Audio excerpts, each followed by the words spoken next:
Welcome to my channel. Try to hear the latest story. The phone buzzed on the nightstand at 2:47 a.m., pulling me out of a dead sleep. I squinted at the screen. Lauren's name, the photo of her smiling at last year's lake trip. I answered, voice thick with sleep. Alex. Her words slurred slightly over pounding bass. I'm in trouble. My card just got declined at the casino.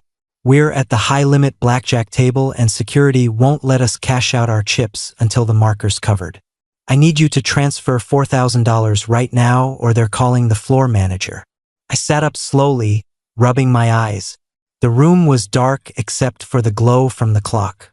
What marker? The one I signed when I ran out of cash. It's only temporary. Please, babe, just send it through Zelle. I'm good for it. I've been up big tonight. I exhaled through my nose. Call your brother. Silence for a second, then a nervous laugh. Ryan's asleep. Come on, this is an emergency. No, I said quietly. Call Ryan. I ended the call, powered the phone completely off, and rolled over. Sleep came surprisingly fast. The next morning, after I turned the phone back on during coffee, the missed calls stacked up like unread emails. 23 from Lauren, 7 from unknown Vegas numbers, 1 from the Clark County Detention Center.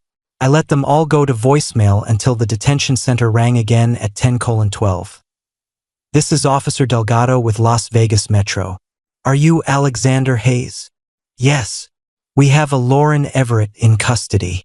She listed you as her emergency contact and asked that we reach out regarding bail. My stomach tightened. What's she being held for? Trespassing and disorderly conduct at a strip property. She became combative when security attempted to escort her from the premises after an unpaid casino marker. Bail is set at $1,500. I stared at the steam rising from my mug. I'm in Denver. I won't be able to post bail or arrange pickup. A pause. Sir, she was quite certain you'd handle it. I'm sure she was, I said. She'll need to reach her family. I hung up, set the phone face down, and went to shower. I'm 32. A senior project manager for a civil engineering firm here in Denver. Decent salary, no debt except the mortgage on my condo, and I've always been careful with money. Lauren is 29. A graphic designer who freelanced for boutique agencies and made solid income when the contracts flowed. We'd been together 2 years, engaged for 9 months. We kept separate places, mine downtown, hers in Capitol Hill. Partly because I liked my space, partly because I wanted to be sure we meshed before combining finances and leases. That caution turned out to be the smartest thing I ever did. Lauren grew up comfortable, private schools, summer camps in the Rockies, a generous allowance from parents who owned a chain of outdoor gear stores in Colorado and Utah. When she turned 25, her parents sat her down and said the allowance was ending. They wanted her to learn financial independence. She told me the story early in our relationship, framed it as tough love, and I respected that. What she left out was how deeply she resented it. She dressed impeccably, Lululemon layered with pieces from local designers, always the newest iPhone, weekly blowouts. I never minded picking up dinner tabs when we went out, but over time I noticed the pattern. She suggested the trendy new spots with $90 entrees, then looked surprised when the bill arrived. I started steering us toward places I could afford without blinking, and she'd pout for the rest of the night. The real friction began when her core friend group entered the picture. For women she'd known since college at CU Boulder. Emily, now married to a tech VP. Brooke, married to a cardiologist. Jenna, married to a venture capitalist. And Harper, engaged to a commercial real estate developer. They called themselves the Summit Crew, a nod to the mountains they used to ski together. These days they spent long weekends at 5-star resorts in Telluride or Aspen, chartered cat skiing trips, and documented every mimosa brunch on social media. Lauren wanted desperately to keep pace. She'd show me their group chat screenshots, plans for a private helicopter tour over the San Juans, A girls' weekend at the Little Nell that cost $2,000 per person before shopping. I watched her face fall when she realized she couldn't swing it. Then the defensiveness would kick in. They're my oldest friends. I can't just disappear because I'm not married to money yet. I told her more than once that real friends wouldn't make her feel small for choosing fiscal responsibility. She'd nod, agree in the moment, then book the trip anyway on a credit card she swore she'd pay off next month when the big client pays. For months ago, Harper announced her engagement at a rooftop party overlooking Larimer Square. The venue had been bought out, champagne flowed like water, and a string quartet played in the corner. I stood off to the side nursing a beer while the women compared ring photos on their phones. Lauren's engagement ring, a 1.2 carat oval I'd saved 6 months for, was suddenly sweet but small in comparison to Harper's 4-carat emerald cut that flashed like a headlight. On the ride home, Lauren was quiet until we hit the highway. Then, do you ever think about upgrading it later? Once you make partner. I kept my eyes on the road. We talked about this. The ring we picked fits our budget and our life. I know, she said quickly. I just felt a little embarrassed tonight. That comment lodged under my skin like a splinter point. 2 months later, Lauren informed me the Summit crew was planning a bachelorette weekend in Las Vegas for Harper. 4 nights at the Cosmopolitan, penthouse suite, private cabana at Marquis Day Club, tickets to a residency show, and a surprise VIP experience. Estimated cost per person, $5,000, not including gambling or shopping. She delivered the news casually over takeout Thai, as if announcing a movie choice. I already put down the deposit with my Amex. I set my fork down. Lauren, we're saving for the wedding. $5,000 is half our venue deposit. Her eyes flashed. It's once in a lifetime. Harper's my best friend. Then Harper's fiancé can cover it, I said. I'm not draining our savings for a party in Vegas. The argument lasted hours. She accused me of trying to isolate her from her friends, of being threatened by their success. I reminded her we'd agreed on financial goals together. 10% of every paycheck into the wedding fund. No new debt. She cried, said I didn't understand how important these women were to her identity. I held the line. If she went, she'd fund it herself. She went silent for 4 days, staying at Emily's loft in Lodo. When she came back, she announced triumphantly that her brother Ryan had agreed to loan her the money. He knows how much this means to me. He'll just take it out of my inheritance portion later. I didn't trust it. Ryan was a med student drowning in loans himself, but she insisted, and I figured if her family wanted to enable the trip, that was their business. The weekend arrived last Thursday. Lauren left for the airport in a cloud of perfume and excitement, rolling 2 oversized suitcases and a garment bag full of sequins and heels. She posted nonstop. Champagne at the gate, Bellagio fountain views from the suite, poolside bottle service, a private shopping appointment at the Forum Shops. I muted her stories after the second day. The extravagance felt performative, and something about the timing of every post, always when I'd be at work, rubbed me wrong.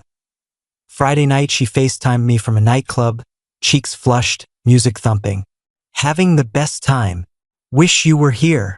Behind her, stacks of chips towered on a craps table. Saturday afternoon.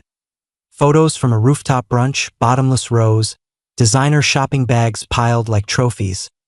Saturday night the calls started. I was asleep, phone on Do Not Disturb, so I missed the escalating panic until she rang through at 2:47 a.m. After I hung up and shut the phone off. I lay awake for maybe 10 minutes, heart racing, then sleep pulled me under again. Sunday morning, after the detention center call, the Summit crew began their assault. Emily left a venomous voicemail calling me controlling and cruel. Brooke texted paragraphs about how a real man supports his fiancée unconditionally. Jenna tagged me in an Instagram story that disappeared quickly, but not before I screenshotted it. Something about deadweight partners. Harper herself DM'd, "She's sitting in a holding cell because of you. Hope you sleep well." I responded to none of them. Around noon Ryan called. I'd only met him a handful of times. Quiet guy, exhausted from residency hours. Alex, man, I'm sorry you're getting dragged into this. I'm booking a flight to Vegas now to get her. I waited. Look, he continued, voice low. She told me I was loaning her the money for the trip. I never agreed. I told her I couldn't. She forged my Venmo signature on the group payment somehow. Mom and Dad are furious. They really did cut her off years ago. She's been juggling cards ever since. I closed my eyes. How bad is it? Last I knew, close to 50 grand across 8 cards. This weekend probably added another 12 to 15. I'm flying down to post bail, but I wanted you to hear it from me first. You seem like a good guy. You shouldn't be blindsided. We talked another few minutes. He promised to keep me updated, then apologized again for his sister's choices. That evening Lauren called from the airport, voice hoarse from crying. Her father had flown in too. Apparently the family converged once the arrest hit their radar. She begged, apologized, promised therapy, promised to sell everything designer, promised to transfer all accounts into my name so I could control spending. I let her finish. Lauren, I said when she paused for breath, we're done. You can't mean that. We've built a life together. You built a life on lies. 50 grand in secret debt you plan to bring into our marriage. That's not a mistake. That's deception. I was ashamed, she whispered. I didn't want you to see me as broken.